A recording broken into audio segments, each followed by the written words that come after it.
¿Cuál es la cosa más humillante que dijeron tus padres sobre ti? Laura respondió: no recuerdo muy bien porque mi madre me habrá dicho estas palabras. Yo tenía alrededor de 7 años, aunque sí recuerdo que tenía una vida muy difícil. Ella tenía 38 años y ya 8 hijos. Ella vivió violencia física y emocional de parte de mi padre. Tuvo que criarnos sola porque mi papá era soldado, y casi nunca estaba en casa. Pasó muchas carencias económicas. Tuvo que trabajar siempre para llevar comida a la mesa. Realmente creo que su vida fue muy difícil. Sin justificar lo que hizo o dijo, creo entender que estaba cansada, frustrada y no sabía cómo tratar a sus hijos. Un día la estaba ayudando a cocinar, y recuerdo que había albañiles construyendo una casa, así que debió tener más trabajo que de costumbre, adicional a que fumaba mucho, lo cual la ponía muy mal, siempre con los ojos vidriosos y alterada. Algo pasó, no recuerdo que ella se enojó y empezó a regañarme y a decirme cosas muy hirientes, pero lo que más me dolió fue que en algún momento me dijo: tú nunca serás la mejor en nada. No serás la mejor físicamente, no serás la mejor profesionalmente, y nunca serás la mejor económicamente. Lo único que te queda es terminar siendo prostituta. En ese momento no entendí bien, pues no sabía que era una prostituta. Cuando llegó mi hermana Rosy, le pregunté qué era una prostituta, y ella, al ser una niña, contestó: una mujer que vende su cuerpo y se acuesta con hombres, porque no sabe hacer nada más. He de aceptar que no me molestó tanto el que dijera que terminaría de prostituta, me dolió más el tono en que lo dijo, y el que me lo gritó frente a todos los albañiles. Más tarde me llamó y comentó: ya ves lo que hice por tu culpa, te tuve que gritar frente a todos cosas horribles, pero tú me obligaste. Años más tarde, cuando me obtuve mi título profesional, fui invitada a dar el discurso de salida, porque era uno de los mejores promedios de mi salón. Cuando terminé de dar el discurso y salimos de ahí, mi mamá me abrazó y me susurró: hija, estoy muy orgullosa de ti, eres de las mejores. Algo en mí me hizo responderle: sí, mami, gracias a Dios, a ti y a mi esfuerzo no terminaré siendo una prostituta. Ella solo me miró y me dijo: perdóname, hija, y yo le respondí: perdóname a mi mamá. No justifico lo que mi madre hizo o dijo, solo que mucho tiempo después entendí lo difícil de que fue su vida. No era mala, solo no podía dar más de lo que estaba dando, no sabía cómo dar más. Nadie le había enseñado a educar con amor. Anónimo respondió: hace como 2 semanas tuve problemas con mi papá, porque vio una de mis respuestas en internet, la cual decía que yo no quiero a un novio que sea similar a él. No sé cómo lo vieron, ya que esa respuesta es súper viejísima, y nunca la compartí ni nada. Te explico qué pasa con él. Como he explicado ya en otras respuestas, es un padre que no está emocionalmente con nosotros los 365 días del año. Nosotros siempre hemos buscado un acercamiento con él a través de juegos, ver películas. Y entonces él no quiere. Vive en la casa con nosotros, pero no le gusta compartir con nosotros, valga la redundancia. Ni siquiera sabemos nada de su adolescencia ni de su infancia, porque él no nos cuenta nada. Todo lo que sabemos es porque mi mamá nos lo dice. Hasta nos dijo cuándo es el día del arquitecto. Ni siquiera mi papá nos lo cuenta.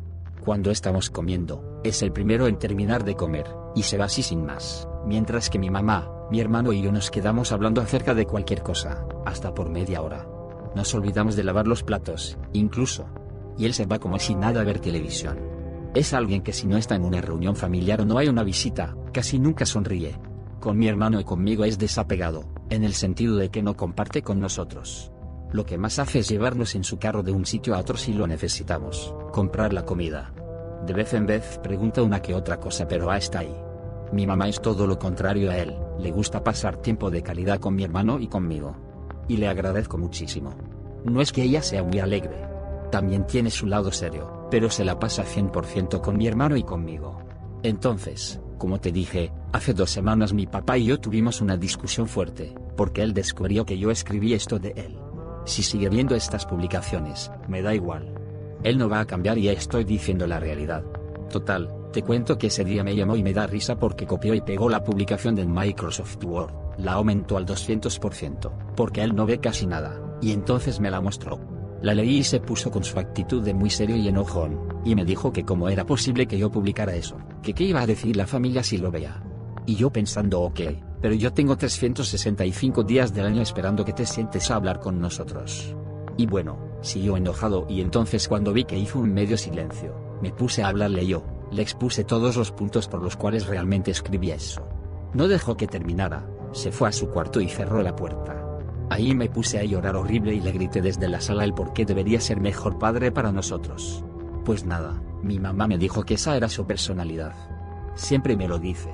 Pero ese no es mi punto, la cosa es que sí, él puede tener una personalidad seria, pero también que aprenda a compartir con sus hijos. Al día siguiente demostró que seguía enojado, siempre me dejaba en la escuela, y esa mañana vi que ni siquiera había sacado el carro. Y así hasta el sol de hoy sigue sin hacerlo. No hemos hablado un poco más, no cambió de parecer, ni siquiera después de lo que le dije, y hasta lloré. No le bastó nada. Claro, un loro viejo de 62 años no va a cambiar. Bien lo dice ese dicho. Y lo más humillante es que todos los días sea así. Es un hombre de carácter fuertísimo. Con sus demás familiares es más tranquilo. No es nada serio. Me cuesta entender por qué con mi hermano y conmigo es así. Cuando yo estaba en la secundaria, se me dificultaba aprender matemática y física. Mi papá sabe por qué él es arquitecto, y ahí daban materias con matemáticas y físicas, o algo parecido. Pues a la hora de explicarme no me tenía paciencia, y yo me echaba a llorar porque me bloqueaba. En los únicos momentos que ha sido mejor, es cuando salíamos de viaje, pero, ¿de qué sirve eso? Salir de viaje solo es en agosto y diciembre, ¿y el resto del año qué? ¿Vas a seguir sin compartir con tus hijos? Siempre tuve choques con él en ese aspecto. Recuerdo también que en una ocasión estaba enojado con mi hermano y conmigo, y entonces yo creo que fue que puse cara de que me daba igual su regaño, porque siempre ha sido así, y entonces papá me dijo: te juro por mi madre que no te cacheteo. Sí, realmente suele ser estricto. También recuerdo un incidente que tuvo con mi hermano. Mi tío materno tiene una bicicleta que ya no la utiliza. Entonces se la dio a mi hermano para que la usara, pero esta bicicleta tenía que arreglarse porque tenía la goma mala, entre otros detalles. El jefe de mi hermano le dijo que cuánto costaba el arreglo, para ayudarle a pagar. La idea de mi hermano era usar la bicicleta para ir a trabajar ya que ahorraría dinero en pasaje, y como han de saber, en Venezuela el pasaje está costoso y el dinero es poco. Aparte de eso, para tomar autobuses hay que esperar más de la cuenta, como 1 hora y media a 2 horas, para que pase un autobús, porque los autobuses son menos que antes. Bien, mi papá antes de que llegara mi hermano del trabajo empezó a hablar en el carro, diciendo que seguro le iban a robar la bicicleta, que la bicicleta no tenía papeles y la policía lo iba a detener y a preguntar. Yo lo escuché indignada, pero no dije nada. Cuando llegó mi hermano del trabajo, no dudó en decírselo con su tono bravo. Yo le grité como tratando de retenerle la conversación. Le dije que cómo era posible que en vez de apoyar a su hijo, le pusiera esas trabas con la bicicleta. Le expuse todas las fallas que había con el transporte, que mi papá las conoce, no es tonto, y lo positivo que sería para mi hermano tener la bicicleta, y se enojó conmigo también. Es una persona muy terca y serio a más no poder. Su misma personalidad mete miedo. El ambiente es tenso cuando intento hablar con mi papá, porque nunca sé de qué manera contestará. A veces está más tranquilo que otros días. A veces no. Se supone que si yo voy a hablar con un padre, tiene que haber confianza, pero hay tensión porque su personalidad ha girado en torno a eso. Aparte, solo quiere entender su visión, y es muy complicado hacerlo cambiar de parecer, por su bien. Y por eso dije que no quería tener a un novio, que después como padre seas desapegado emocionalmente de sus hijos. El amor tiene que ser íntegro. No solo amar a tu esposa y ya. Postdata, si les parece ridículo que hablemos del daño que nos han hecho algunos de nuestros progenitores, perdón, y lamentablemente lo que un padre le hace a uno tiene sus secuelas en el hijo. Lo peor es que la mayoría de las veces no conseguimos con quién desahogarnos, porque los familiares van a estar de parte del padre o de la madre. Incluso como me ha dicho mi mamá, esa es la personalidad de tu papá, y así intentan justificar el daño que nos han hecho psicológicamente. Entonces uno se siente entre 4 paredes al no tener con quién hablar. Esto sirve para desahogarnos, a veces queremos hacerlo para liberar un peso de encima.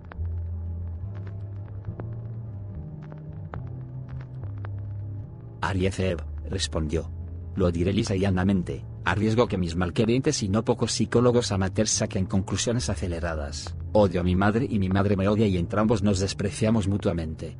La cosa más humillante fue cuando hace ya casi 20 años traté de saber por qué siempre fue tan distante, cruel y estricta conmigo, al punto que puedo contar los agrafos que me dio en mi vida, 3 en 40 años.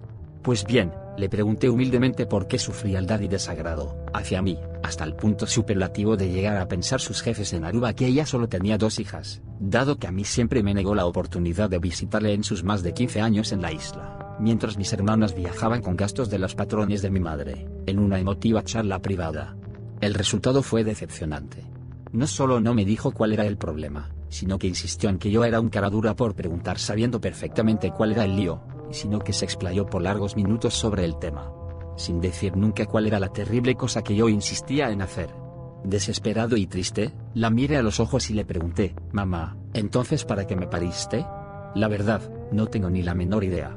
Después de eso simplemente no he vuelto nunca en casi 20 años a hablar con la señora, a la cual llamó la vieja bruja, señora que a pesar de que le sugerí un arreglo el pasado año recibí la callada por respuesta de su parte, y una filipica de parte de mi hermana más chica en la cual afirmaba que yo no tenía el menor motivo para guardarle rencor a la señora, pese a que ella bien sabe cómo disfrutaba golpeándonos de niños a los 3. Debo confesar que mi reticencia a casarme y reproducirse pasa por un miedo feral a repetir el ciclo de maltrato de la señora conmigo, en un hipotético hijo, por un lado, y por el otro porque si no me he terminado yo de criar como voy a criar a una criatura. Ala, ahí está. Pueden sacar la conclusión que mejor gusten, que de antemano sé que se equivocarán. Gis Lucero, respondió. Leyendo todo lo que publicaron me da pena decirlo, se me hace tan tonto en comparación, pero aquí va. Hace unos años era practicante en una empresa, donde hacíamos investigación de mercados. Fui recomendada por una maestra muy amable y rápidamente fui ubicada como una de las practicantes más productivas. Me encargaba de las redes sociales parcialmente, hacía los primeros filtros para las sesiones, flash y entrenamiento de nuevos practicantes después de medio año en la empresa. Lo único que no me gustaba era que me pidieran que llevara gente y es que no conocía a nadie, y era muy penosa. El chiste es que me obligaron a llevar a alguien para una entrevista e invité a mi padre. El día de la entrevista llegó borracho, es alcohólico, se puso pesado pero lo dejaron entrar a la sesión, y a la mitad comenzó a gritar y ponerse pesado, insultó a mis jefes y se salió de ahí, casi arruina la sesión. Está de más decir que pasé de ser la practicante estrella con lugar asegurado de trabajo, a que el director de la empresa me llamara la atención y fuera la comedia de mis compañeros de los que perdí el respeto, y dejé de capacitarlos. Estuve 2 meses más ahí y luego me retiré. Agradecí a todos por su amabilidad, porque sé que no tenían la culpa de nada y me sentía muy apenada. Mi padre jamás se disculpó y a la fecha cree que no hizo nada malo, pero es muy penoso que ni una recomendación puedo pedir ni pienso ir jamás, porque quedé como la que su padre borracho por poco arruina un proyecto de la empresa. La agencia era la mejor de la ciudad y eso significa que jamás he podido ingresar de nuevo al rubro, siendo que era lo que más me gustaba hacer de mi especialidad. Cabe decir que mi familia cree que me salvó de seguir esa carrera, que mis hermanas creen que fue mi culpa y debo pedirle disculpas, pero es algo de lo que no hablo con nadie, ni con mi madre ni con mis amigos. Siempre que preguntan por qué no me contrataron digo que quizás no hice bien mi trabajo.